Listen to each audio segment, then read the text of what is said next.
as well. I can't even lie. Keep your opinions and whatnot coming, people. Very appreciative of it. Please make sure you are also hitting the like button and you're subscribing on Twitch as well, because at 1 p.m. I'm gonna have James Redmond. We'll talk Liverpool, Arsenal, Liverpool, better yet, as I keep saying. What else should we get into just before we crack on to this Nketiah stuff? Every time Oba goes Gabon, something happens. I mean, it's the age-old international period, isn't it? Please let me know if you lot would take Renato Sanches. I always ask that because it diversifies opinion. Everyone's got different things that they're saying, people. So let me know if you would take him. Personally, I would be very open to taking Renato because I like him a lot. I think when you see how he acts off the field, I think he'll fit in well. He seems fairly outgoing. I know Lacazette and Aubameyang ain't going to be here forever, but he seems like he's wavy with it. Obviously, we've worked with Leo before. They know how we operate, how we can structure deals and the rest of it. Midfield bodies, we're down to our bare bones, really and truly. We haven't got much, and I'm quite desperate for midfielders. And to be honest, Renato's a bit different. Like I'm not. I hear what people are saying. We've got Partey, we've got Lokonga.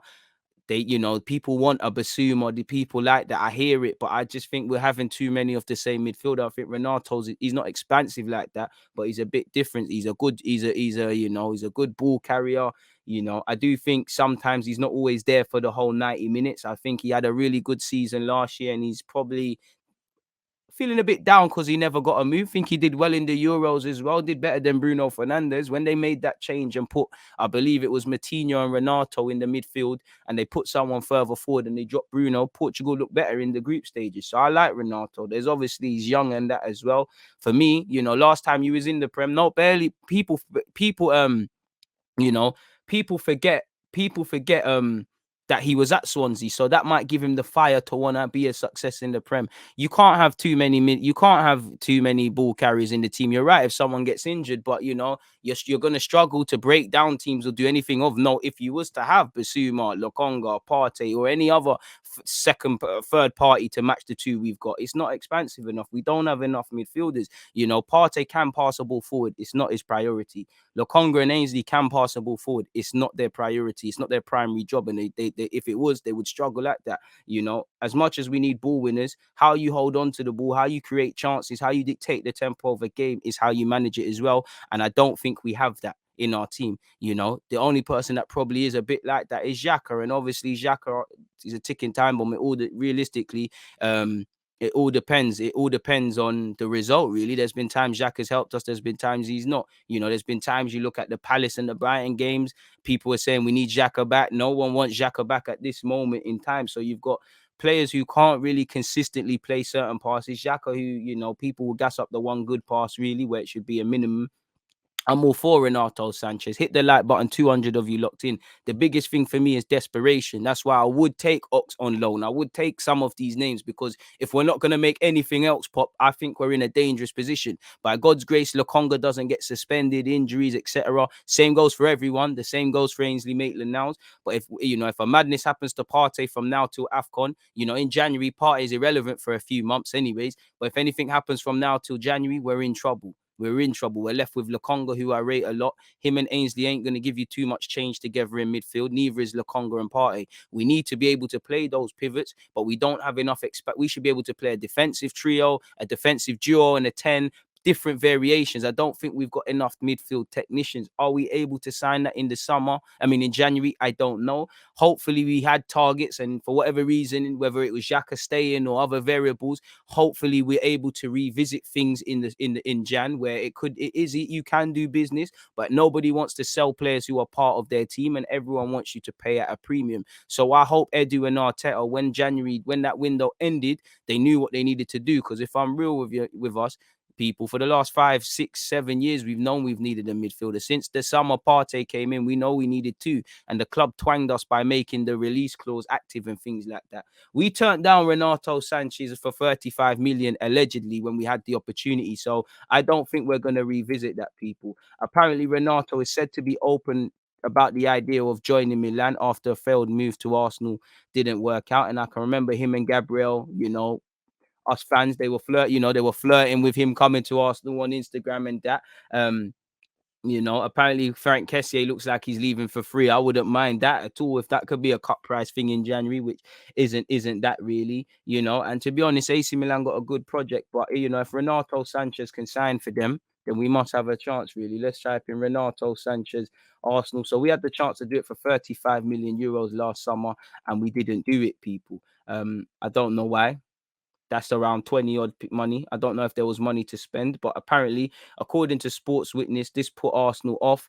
And apparently, it now appears to be Arsenal's response to the French champions. However, he's pushing for a move in January. So if he's pushing, we could probably get some money knocked off. So I wouldn't be against signing Renato Sanches. Is this going to take me to the same article?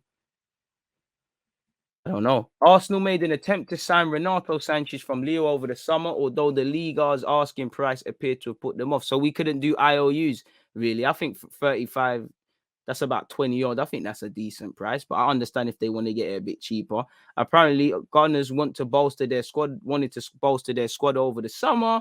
Pardon me, and knocked on the door of the French club who were asking for 35.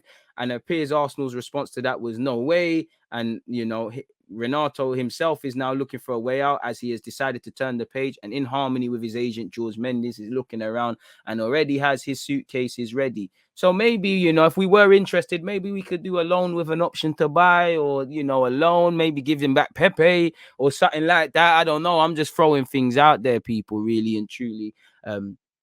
You know, I don't know why he didn't get the move, despite it seeming like there was going to be a fire sale of sorts at Leo. If we're honest, that didn't quite happen, really and truly. So we'll have to see what happens. But what are you lot saying, man? Big up you for the super chat. Big up yourself from Australia. I think we can win against Liverpool 2.0s. Come on, boys. AFC Max, I appreciate you. Would have loved for the keeper in your display picture to stay being our second choice. I appreciate that fiver, my guy. Stay safe, and I appreciate you and everyone else that's locked in from Australia and surrounding regions, because again, it's stupid o'clock. Like, it's 2 minutes past 12 here. God knows what time it is there. I got my world clock. You lot are 10 hours in front in it or something like that. I don't know if you got the same time zone as Sydney, but it's probably, I appreciate that. Go to bed, my guy. It's 11 o'clock. This will be here uploaded by the time you wake up, broski, man. I appreciate the super chat. I appreciate your support, man. So yeah, what else are you lot saying in relation to Renato? Renato isn't my first choice, but I'd definitely take him. I'd take Renato, but wouldn't pay over the odds for him. DG, he was a must buy in Jan for Arteta / Edu. I don't know about must buys, Jason, but they must bring in a midfielder, in my opinion. Central midfield, preferably a number 8. Need someone more consistent, says Stylish You. I think there's better options out there in midfield. I'd get Renato. He's matured since at Swansea. Plus, he was getting to Wolves on loan last season. Why didn't it happen? Please, no Renato. Flatters to deceive. He'll frustrate us like Odegaard does. I wouldn't say Odegaard frustrates me, but I hear you lot. 100% on the Renato thing. I love the way he carries the ball. He's different from what y'all have. You can never have enough ball carries in the team. Signing Renato is a no-brainer. Not sure why we're stalling. Arsenal will be Arsenal. Rather than bringing Renato, they'll sign Wilshere on a free. I'd take Sanchez, but I strictly loan with an option to buy to make sure he's matured from his last spell in the Prem. And to be honest with you, there might not be finances in January like that, so it might need to be that. So I'd say that. Thoughts on Frankie De Jong? Very good midfielder.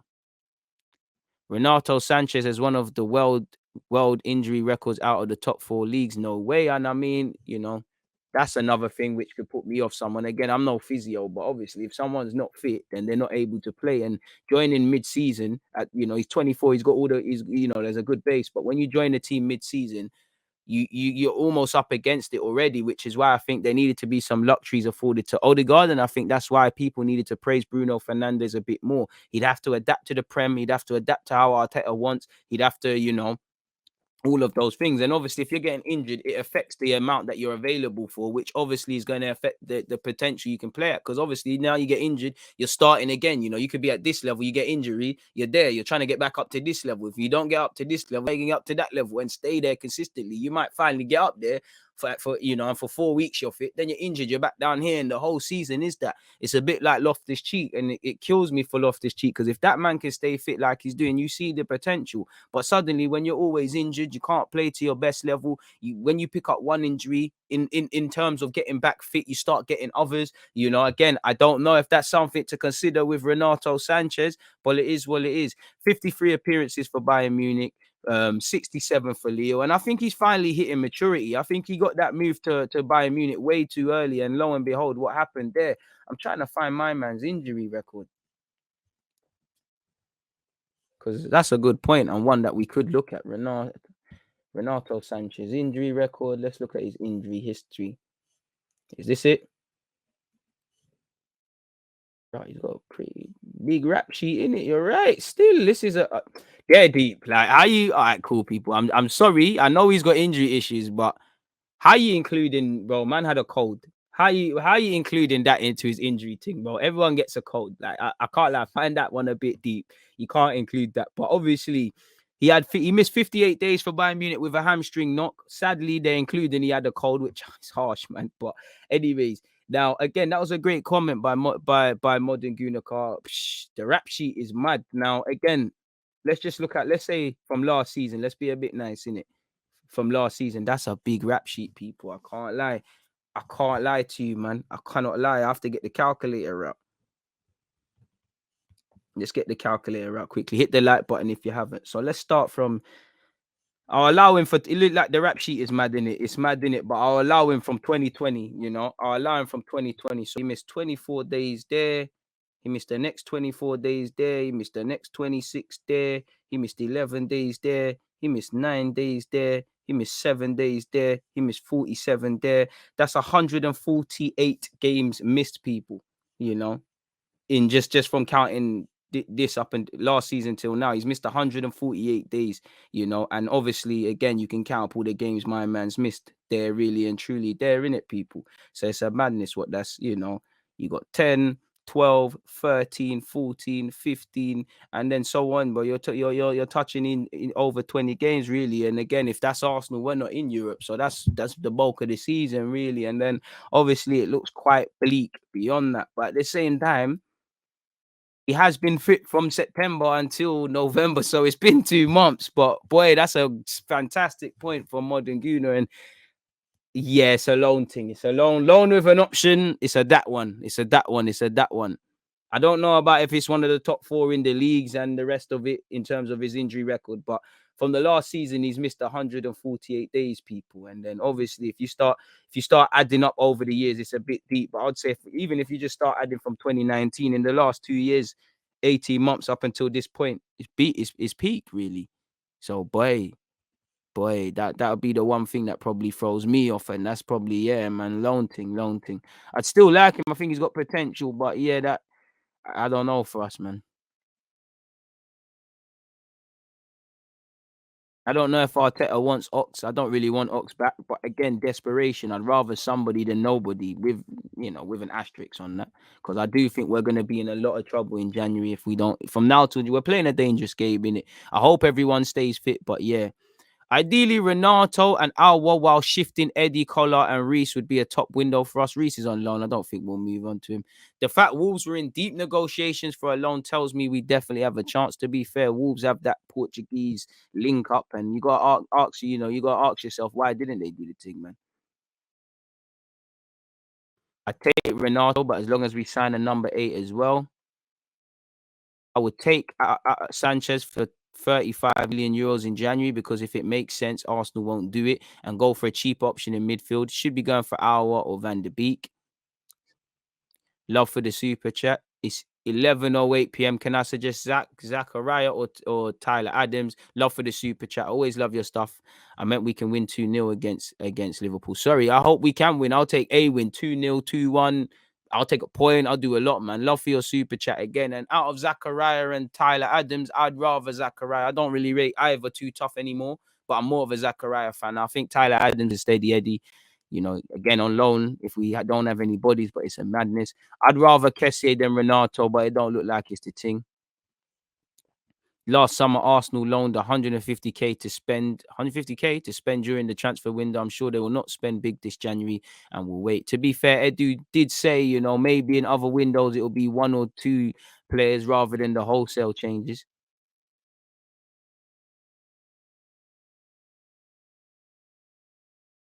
I've never heard a man missing 7 days with the common cold, though. To be fair to you, man, the cold can smash you up from 2020. Because why am I gonna go back to 2017, bro? Like I can see it's been peak from him from 2017 till 19, but I'm looking at the last year. How fit if we're gonna sign you and together with Leo winning the title last year and whatever. I want to see how fit how present have you been in that Leo side in the last 2 years, 18 months. I mean, we can go back. Of course, his rap sheet is a madness, but yeah, Alicio is just as injury prone. But hey, then that's it. Brozovic, he's been linked with Spurs, so that must be that. Yeah, I'd pass on Renato. Partey has already struggled with injuries. We need a ball player number 8 more than him. Anyways, Charles, you missed my super, bro. Take time, man. I appreciate that. I didn't miss nothing. I've spoken it, my guy. Chill, my guy. Chill, chill.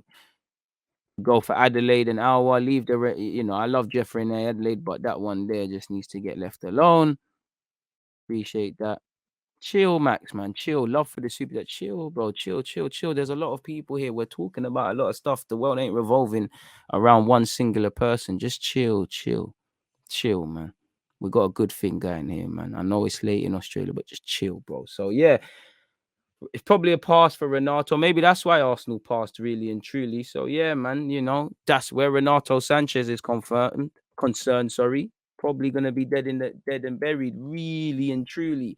Moving on away from that. We haven't spoken about Eddie Nketiah. Let me know what you would do with Eddie Nketiah. I think talk of signing a new deal with a buyback clause and the sell on, we're out of that now. Innit? I think at best, let's just get a decent fee for him in January, put a sell on clause and maybe get a buyback clause, but I don't think Arsenal will do that. Get a decent sell-on clause. It is what it is. We should have signed him to a new deal time ago so we could control any variable, but it is what it is. If the man wants to leave, let him leave. I'm sorry, Eddie could go and be a great striker, but it's Eddie fucking Nketiah. It's not Thierry Henry. Let the man leave. You've got Balogun. Balogun might be levels, he might not be levels. Let's see, have a real program with what you're doing there. And I'm keen to see with what we do with the strikers, because naturally, if Aubameyang's gone off to AFCON, if Aubameyang's gone off to AFCON, obviously we're gonna need to look about what we're doing in it. If he's gone off to AFCON, Lacazette, if an offer is placed in January for, I can't imagine, but for Lacazette, Arsenal have a decision to make. Do you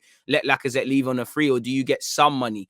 So let's just say Aubameyang goes AFCON, Lacazette is sold. Just for this example, what are we gonna do for the best part of a month? You have Martinelli, of course. You have Balogun, who probably should need to go out on loan. So if you've got Balogun out on loan, Eddie, Aubameyang out there playing in the AFCON. Eddie could be provided with chances, but Eddie allegedly wants to keep it moving, and that could be what gives Balogun opportunities. So it's going to be interesting to see what we're doing in January, really. And this is where we needed to be probably a bit proactive. Could we have loaned out Balogun for the first 6 months and then look to bring him back in January, according to what happens, really and truly? That could have given Eddie time. Are we even going to say, do you know what, Eddie, you can leave for free, we'll let you stay? I don't know Eddie's willingness to go abroad. If he goes abroad, Arsenal do not get any money. If he signs for a Premier League team, provided we've hit every variable, because he's under the age of 24, we will be entitled to compensation. Now, it can be pennies, like some people typically get, like potentially Fulham got for Harvey Elliott, where Liverpool are concerned. Liverpool got a very good deal for Danny Ings and even a sell-on clause in that regard. And then you look at Nathan Ferguson from West Brom to Crystal Palace, they got fleeced. So it will go down to a tribunal. So just because we have a set fee of how much we've developed Eddie and what he's been doing and how long he's been in the first team, we might not get anything. So we have a decision to make. If the man wants to leave, let the man go. In it, we'll cope. We've got Martinelli now. You're gonna have to use Martinelli and Balogun. You're gonna have to use Lacazette. Lacazette becomes your number one. Martinelli and Balogun are waiting in the wings. Or do you even say, do you know what, Eddie, you're gone. Lacazette, you're the number one. Balogun, you're going out on loan. Eddie, you're gone. Aubameyang, whatever. Martinelli, it's you here in it, and we do what we need to do there. Which again, I think you'll need two strikers, and it's a very political one, really. And if I'm Eddie, I'm not hanging on just because of what might happen with the senior strikers. In Lacazette's case, the end of the season. In Aubameyang's case, next season / he's gone for a month. The same goes for Balogun. If I'm Balogun, I'm pushing for a loan regardless. I know the manager might want to keep me around, but I need to go and get football. The same goes for Eddie. You know, I'm sure Eddie wants to stay at Arsenal and make it here, but you can't just be a piece of cattle. When everybody's fit, are you near the first team? First time in a while I've seen Eddie Nketiah on the bench where Watford's concerned, or Arsenal's concerned in the game against Watford. Eddie does clearly train well. Arteta is fond of him, but minutes are currency. If you rate me, play me, in it. Simple as that. And I'm not advocating for Eddie Nketiah to play. I'm just giving my examples. But for what it's worth, Eddie Nketiah tells Arsenal he wants to leave despite Mikel Arteta's last-ditch attempts to keep him, with the strikers deal expiring in summer and Crystal Palace interested. I mean, big up Ashley Cole, but that's irrelevant.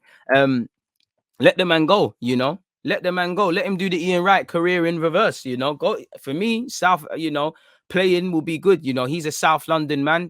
I'm sure that's closer to home for him. Obviously, Crystal Palace a good club to be playing for. You can't play for Arsenal, but you can be managed by Vieira. You know, there is a rebuild, especially with young players at Crystal Palace. If they're willing to spend the 10 million and just give us a sell-on clause, it is what it is. Indirectly, can we get a buyback clause or keep it moving? I can't blame Eddie because you should have done this years ago. Go and play. But I hate when footballers, ex-footballers, talk about body language. Shut up, man. But anyways, Eddie Nketiah has informed Arsenal he wants to leave the club, ending their hopes of persuading him to stay. The striker is out of contract in the summer. Mikel is understood to have made a last-ditch attempts to convince him to remain at the club. And I mean, Arteta is a charmer. He clearly knows how to speak. But again, and I'm sure for a while, Eddie, on top of these young players being naive, anyways, these young players, they fall for it. For what it's worth, I'm not criticizing Arteta. I respect it. I wanted you to keep Balogun, so tell Balogun every white lie under the sun. Tell Eddie what he wants to hear. Arsenal will have bodies if people get injured or people go and play in international tournaments, or Arsenal can make money. But a promise is a comfort to a fool. I respect that from Arteta. Any manager's going to tell these young men anything you want to hear, and Eddie's falling for it. You need to look at the facts. Arteta can convince you as much as he wants you to stay. He's played you in the cup. You're clearly ahead of Balogun in the pecking order. You might get game time. But when everyone's fit, you're not playing. When Arsenal tried to turn their form around, you're not involved. You know, the numbers and minutes don't lie. How many times was you on the bench? How many times have you played? How many Prem games have you played this season? How many have you played under Mikel Arteta? How much 90-minute football matches at 22 years of age have you played? How much 90-minute league appearances have you played as a striker? You're not going to develop too much there. The numbers don't lie, you know. If I want Edu, and it's same with Balogun. We don't want our young player to leave. He might very well make it at Arsenal, which we hope for. Balogun might not. But I want them to be told every lie under the sun, you know, realistically. It's now down. These boys are at ages where they need to force the issue themselves, and credit where due. Balogun seems ready. For a while, you seem to just be happy to be part of the first team and not really involved, but you're involved. Occasional cup game, the phone's ringing when it's the cup, when it's the league, the line's dead. Like the phone's off, the charger don't work. You got them bug chargers from Bossman. It don't work for long. You know, when it says, what's it say on Apple? Accessory not recognized or whatever. You know, you turn 23 in May. You're still young as a striker, but bro, you can't tell. When has Eddie made 20 league appearances for Arsenal? Have you started 20 league times? You don't have a body of work. You've got a good, listen, Eddie's got great potential. He's got a good core. But but when you look past the fact that he's played for Arsenal, what has he got? You can't compare him to Brewster like some people have, because Brewster's gone to Swansea and done a thing. You can't compare him to Tammy. Tammy had a testing loan spell at Swansea, you know, made a name for himself at Villa, at Bristol, and I'm sure there's a couple loans I'm forgetting. You know, if he goes to Gladbach and these teams here, which, again, if I'm them guys, you get Eddie for a year, 2 years, 18 months, 3 years. You take him from being a free transfer. You sell him back to the Premier League for 20, 30 odd million, provided that happens. Bish, bash, bosh. There's a meal ticket there. You know, for what it's worth, Eddie, it could be worth going Gladbach and them thing there. But I understand if he wants to go Palace. Obviously, if he cross borders, Arsenal get no compensation. If Palace were to be sneaky and agree a deal at the end of the season, we get some peas. Arsenal could agree a cut price deal for Nketiah in the January window, which represents their final chance to cash in for a sell. Why not, man? I'd rather play Martinelli, Project Martinelli through the middle, and Arteta's just itching to play Odegaard or Smith Rowe as a false nine again. So you can see it really and truly. You can have, again, Ian Wright, Alan Shearer, Michael Owen, they all rate Eddie. If I was a striker, I'm taking that in, but they can rate you as much as they want. You can have fantastic records at youth level and at England youth level, but the senior game is not there. You can't call this respectfully. I like Eddie, so don't take this as criticism. You can't call a man fox in the box. He's not a fox in the box. Does his record look like a fox in the box? Where the league's concerned. Bear man are top goal scorers in youth level. Balogun's done it, and I hope we learn the lessons from Balogun. J. Emmanuel Thomas used to do it. Atpom used to do it. Bear guys have done this thing. I can't. You just got to look at it. 22 years of age, you need to seize your future, and maybe the pennies finally dropped for the young man. You look at it. How many Premier League appearances have you made? You've made 38. When did he make his Arsenal debut? I don't know, but you've been in and around the first team for a couple of years now, maybe 3-4 years now. 38 appearances in total, 5 goals. There you have it. Championship, 3 goals in 17. Man's got 8 goals in over 40 touching 50 odd games in the senior game. I'm not criticizing him. These are the facts. If I'm a prospective club, I'm saying, oh, what? Arsenal striker available, free transfer. Yeah. I'm looking at it. But when I break down the facts, bro, I can't let you lead my line if I'm trying to get out of the division, if I'm trying to get promotion, if I'm trying to stay in the league, if I'm trying to win titles. Bro, you're not a striker that's scoring goals and you're not known for your general play. Go out there and prove that you can do that. 15 goals for Arsenal in 67. That's decent. Not quite to the level of him at under 23s. You can't, that ain't fox in the box. Lethal at 21's level. Gunman for Arsenal's youth. This ain't no fox in the box. If this is a assassin, bro, you gotta go and get a refund because he ain't killing no one you wanted dead. Like, they're still breathing. Respectfully. So yeah, it is what it is where Eddie's concerned.